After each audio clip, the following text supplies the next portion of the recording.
नमस्ते भारत। नमस्कार प्यारे भाइयों।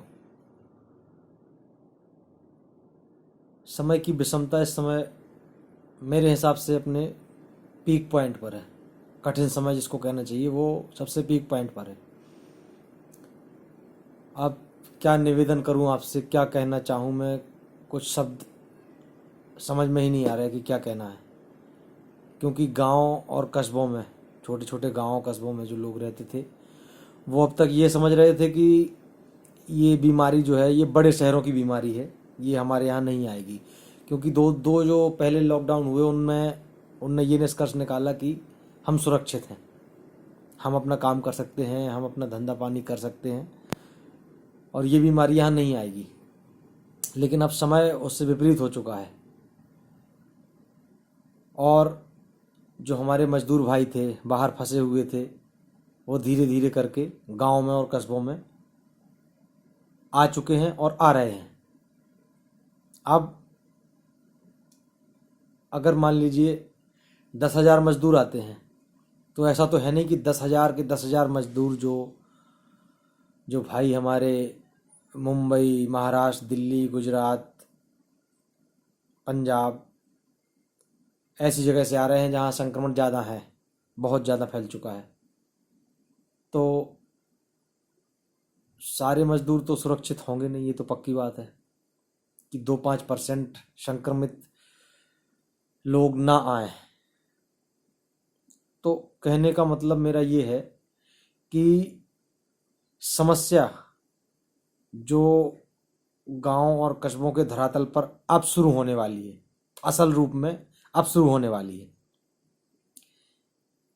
इसलिए अब सबसे ज़्यादा सतर्कता और सबसे ज़्यादा सावधानी का समय आ गया है। और वाकई में अगले महीने जून माह तक हर जिले के गांव और कस्बों में संक्रमित मरीजों की संख्या बढ़ने वाली है। तो जो हमने सावधानियां बरती हैं, जो हमने स्वयं को, परिवार को लॉकडाउन किया हुआ था, वो सब बेकार हो जाएगा अगर इस समय हमने उससे भी ज़्यादा सावधानी नहीं बरती तो ये तो हुई एक बात। और दूसरी बात जो मैं आपसे कहना चाह रहा हूँ वो ये है कि हमारे देश में जो भेड़ की खाल में भेड़िए छुपे हैं, गद्दार, उनने अपना काम चालू कर दिया है। वो अपने मकसद में लगभग लगभग कामयाब हो चुके हैं। देश को बर्बाद करने का उनका जो मकसद था उसमें वो शायद कामयाब हो चुके हैं। और अगर हम सब ने मिलके इस समय सतर्कता नहीं बरती तो शायद वो पूर्ण रूप से कामयाब हो भी जाएंगे। हमारे मजदूर भाई जो कि हर उद्योग और हर व्यापार की जड़ें हैं, नींव है, वो बेचारे फंसे जहां भी थे। उनको पहले तो सुविधाएं उपलब्ध सही तरीके से नहीं कराई गई। जो भी राज्य थे उनमें जो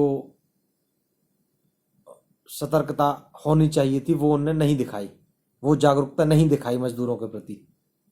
तो वो बेबस हो गए। उनको ये लगने लगा कि हम किसी भी तरह से पैदल नंगे पैर कैसे भी करके भूखे प्यासे हम अपने घर पहुंच जाएं, क्योंकि उनको वहां वो सुविधाएं नहीं मिली। और दूसरा, कई ऐसे बुद्धिजीवी हैं जिनने इस बात को बढ़ावा दिया कि ये मजदूर परेशान हैं, बहुत ज़्यादा अपने घर जाना चाह रहे हैं, कोई इनको सपोर्ट नहीं कर रहा। कुछ हद तक इस बात में सच्चाई भी है, परेशान थे। लेकिन अगर उनको सही तरीके से समझाया जाता, उनको सहूलियत दी जाती, उनकी ज़रूरतों को पूरा किया जाता तरीके से, तो वो ऐसा नहीं है कि समझने को तैयार नहीं थे, लेकिन उनके पास सुविधाएं ही नहीं पहुंची। बहुत सी जगह सुविधाएं नहीं पहुंची। तो जहां से कुछ लोगों ने भागना शुरू किया तो उनके पीछे सारे लोगों ने ही भागना शुरू कर दिया।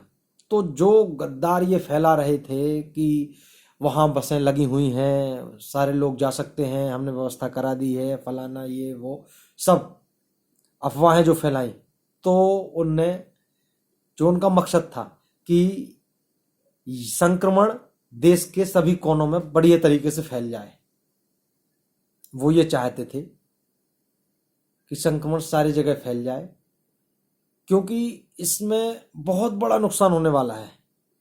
पहली चीज कि अगर नियंत्रण पहले ही हो चुका होता, जहां मजदूर रह रहे थे उनकी सुविधाओं को ध्यान में रखते हुए उनकी जो ज़रूरतें थी उनको पूरा करने की कोशिश की जाती, तो अब तक हम काफ़ी हद तक कोरोना को कंट्रोल कर चुके होते और हमारे उद्योग धंधे, व्यापार धंधे शुरू हो चुके होते सही तरीके से। अब क्या होने वाला है?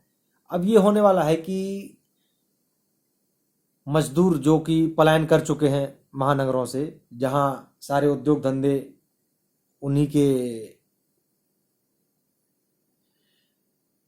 हिम्मत और जज्बे से अभी तक कार्यरत थे, जो फैक्ट्रियां चल रही थी, वो सब बंद हो जाएंगी। ये चलेंगी भी तो वहीं के आसपास के लोकल मजदूरों से बहुत कुछ, ना के बराबर 2-5% ही चल पाएंगी। तो एक तरफ तो हमारा जो प्रोडक्शन था वो ख़त्म हो जाएगा, और दूसरी तरफ ये संक्रमित लोग जो हमारे मजदूर भाई हैं ये घरों में आएंगे, तो ये थोड़ा सावधानी कम बरत रहे हैं और बहुत अच्छे तरीके से हर जगह चेकअप नहीं किया जा पा रहा है। जो भी परेशानियां हैं, स्वास्थ्य विभाग भी बहुत अच्छे से लगा हुआ है, लेकिन फिर भी थोड़ा बहुत जो रात में चोरी छिपे भी अगर जहाँ से आ जाते हैं लोग, तो ये सब जगह फैल के गांव में ये फैला देंगे। तो क्या होगा कि एक तो उद्योग धंधे वहाँ ख़त्म हो चुके, और जो यहाँ लोग आएंगे यहाँ संक्रमण फैलेगा तो फिर यहाँ फैलेगी भुखमरी। फिर इसके बाद बहुत विषम परिस्थिति आने वाली है। इसके लिए हमें सतर्क रहना चाहिए और इसको स्वीकार करना चाहिए। अगर इस महामारी के साथ इस विषम परिस्थिति से भी हम बचना चाहते हैं, तो हमें बहुत जुझारू और सावधानीपूर्ण तरीके से इस समय जो लोग बाहर से आ रहे हैं उन पर ध्यान देना होगा, उनको घरों में रहने के लिए कहना होगा, और स्वयं के परिवार को इस विषम परिस्थिति में संभाल के रखना होगा। क्योंकि ये समय वो है कि जो संदिग्ध मरीज हैं, संदिग्ध लोग आ रहे हैं, उनको क्वारंटाइन रहने की आवश्यकता तो है ही, साथ में हर एक व्यक्ति को क्वारंटाइन होने की आवश्यकता है। सब अपने घरों में क्वारंटाइन रहें, ये समझ के कि हम संदिग्ध हैं, हम घर पर रहेंगे तो हम सुरक्षित रहेंगे। हमारे अंदर शायद कुछ सिम्टम्स आ रहे हैं और वो हम घर पर रहेंगे और योगा करेंगे तो उससे सही हो जाएगा। गर्म तरल पदार्थों का उपयोग करेंगे, उससे सब कुछ सही हो जाएगा। इस तरह की मानसिकता हमें दृढ़ निश्चय के साथ अपने अंदर बनानी पड़ेगी, तो शायद हम बच पाएंगे। तो मेरा तो अब यही निवेदन है मेरे भाइयों से, प्यारे भाइयों, जो हो गया वो हो गया, उसको बदला नहीं जा सकता।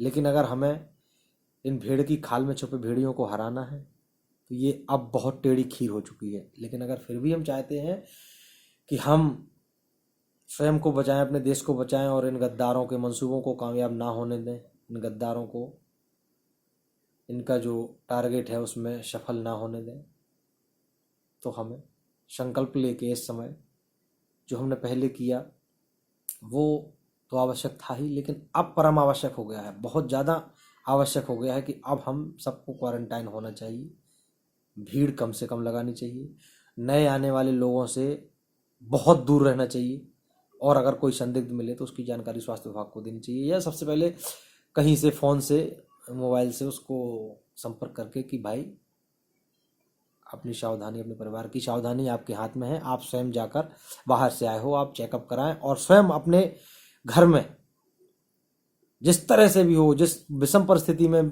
आप स्वयं को क्वारंटाइन कर सकें, अकेले रहें एक कमरे में और अपना ध्यान रखें, अपने परिवार की सुरक्षा करें, अपने गांव, अपने कस्बे, अपने ज़िले, अपने प्रदेश और अपने देश की रक्षा करें। बस ये मेरा आपसे निवेदन है। धन्यवाद।